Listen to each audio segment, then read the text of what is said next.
Welcome back to Crypto Data, guys. Your favorite technical analysis plus entertainment channel, I guess, right?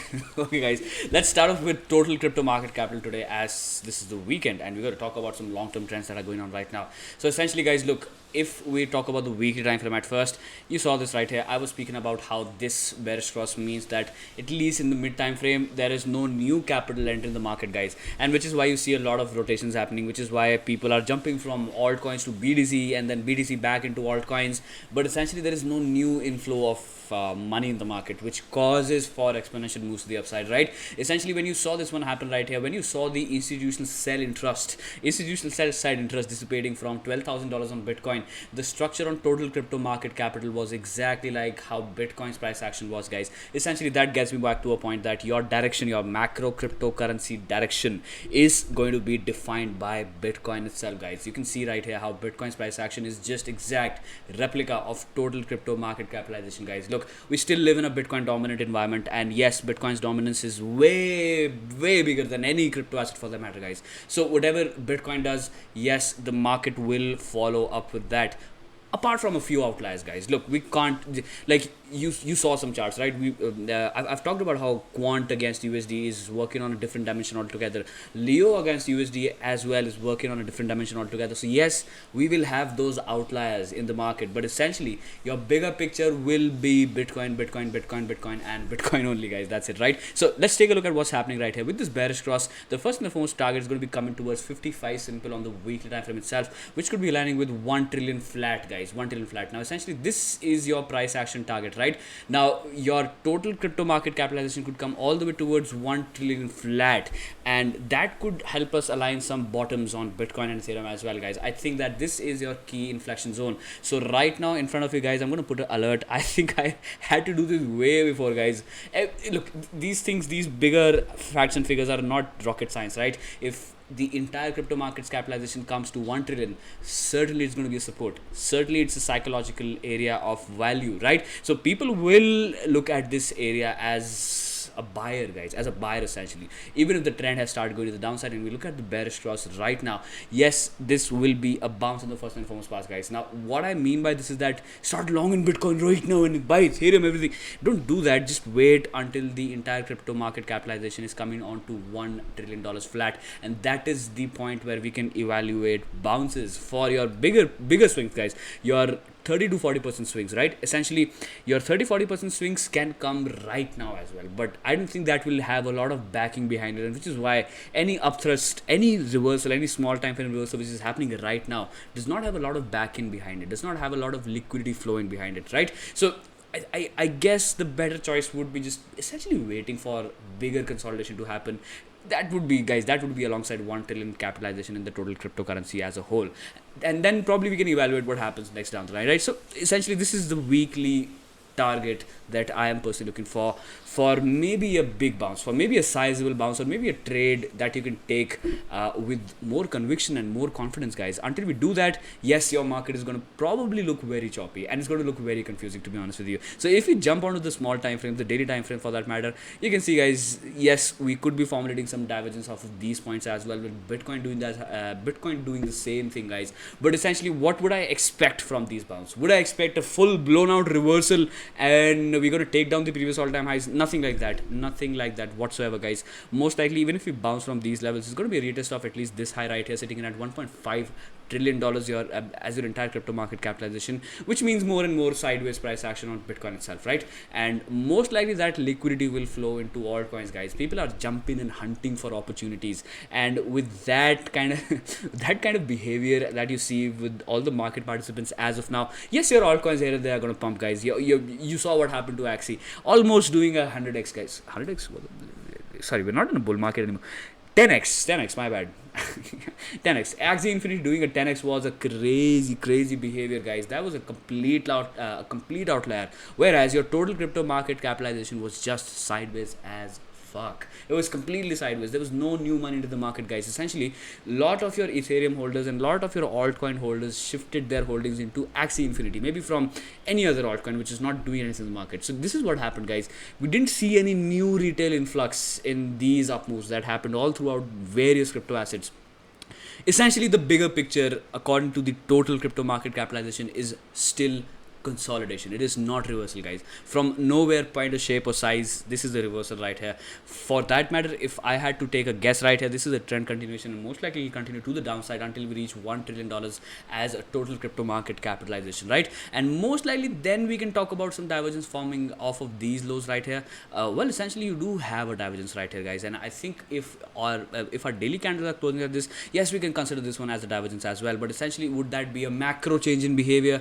Not essentially, guys. Not that would not mean that yes, we are looking at a particular reversal right here. Now look, I think I am one of those bad news bearers. I am one of those people on on the internet who just cuts off all the expectation. But guys, guess what, I think the times to have expectations was this run to the upside, right? And the only fact that matters is that the only fact that is relevant is that did you capitalize in this up move? If you were not able to capitalize, I don't think hunting and being desperate about opportunities into this landscape is going to be helpful, guys, because most likely if I am not cutting your expectations, the market will do that for you, right? And that's maybe going to be worse. It's maybe going to be worse, right? Alright, guys, so that's about total, and let's jump on to the total 2. So this is what is formulating right here, guys. Something which happened on the total crypto market capitalization before is now happening on the altcoin market capitalization, guys. This bearish cross right here between the 55 and the 10 simple. Now the 10 simple is the fastest moving average, the quickest moving average,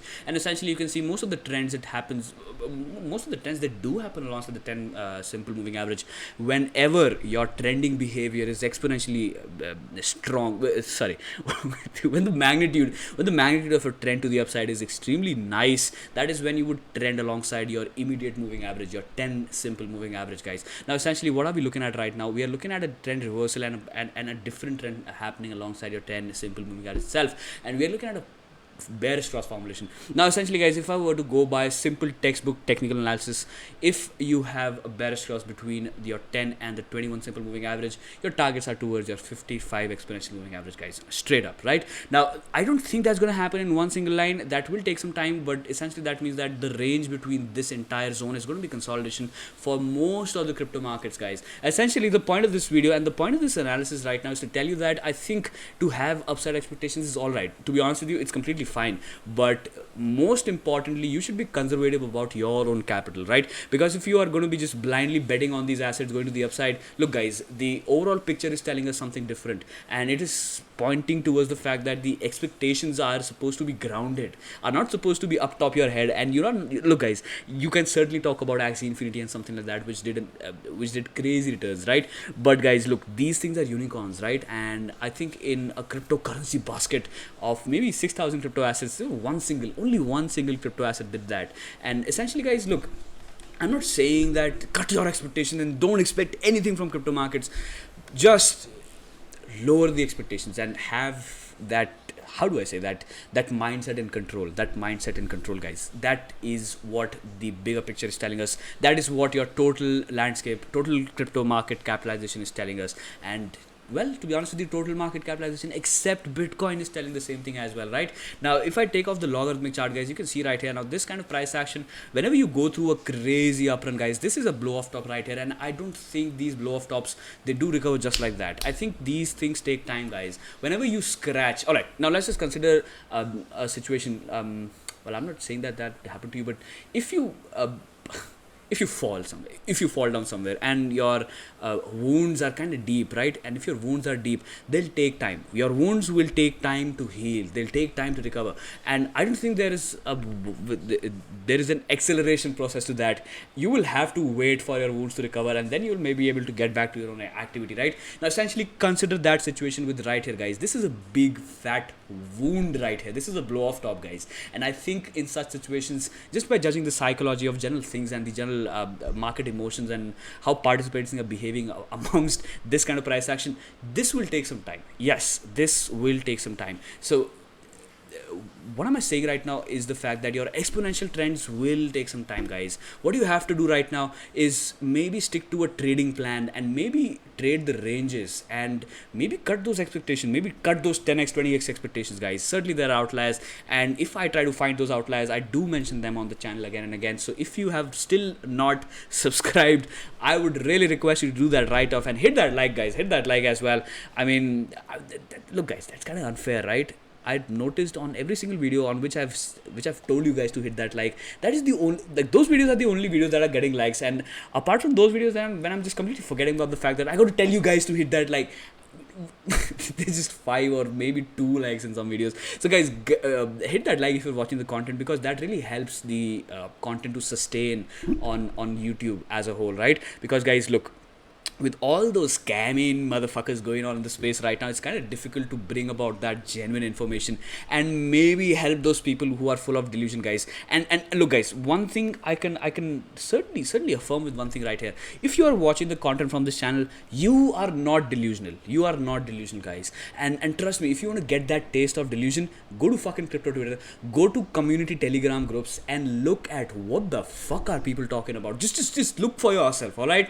And then you will realize the kind of shit that we are discussing right here in this channel, how far beyond are we, man. Holy crap, I'm not even kidding, guys. Look, you want to sustain as a trader in the market, you got to cut your emotions, guys, because money does not care about your fucking emotions. Once you start caring about all the emotional aspects which are built across your crypto assets and holdings, I think you're not going to perform good as a trader and a general investor as well in the market, guys, because money doesn't give a fuck about your emotions, right? All right, with that said, I think we can come up all the way towards these levels as a form of consolidation itself and still be in a downtrend right here. And most likely I'll be putting a lot of weight in the 10 simple moving average, guys, because look at this right here, how beautifully the 10 simple moving average on the crypto total market capitalization excluding BTC, the total 2, was behaving alongside the 10 simple moving average. So essentially to the downside, it's going to be a similar situation, guys. I don't think it's going to be different this time. It's just going to be similar. And until we do that, until we flip this one to the upside, until we start curving back essentially on the 10 simple on the weekly time frame, I think the bigger picture stays to be consolidation. So cutting the expectation is the key to success in these times, right? All right, guys, let's jump on to what do we have next. We have Bitcoin dominance right here on the 3-day time frame itself, kind of struggling back again. I mean, yeah, kind of struggling back again. Holy shit, man, this market is completely bifurcated from each other. I mean, this is on such situation, on such altcoin landscape, what essentially you would want to see is a continuation of follow through momentum coming from the Bitcoin dominance itself, and most of the altcoins getting liquidated back into Bitcoin. But yes, things are looking kind of weird, guys.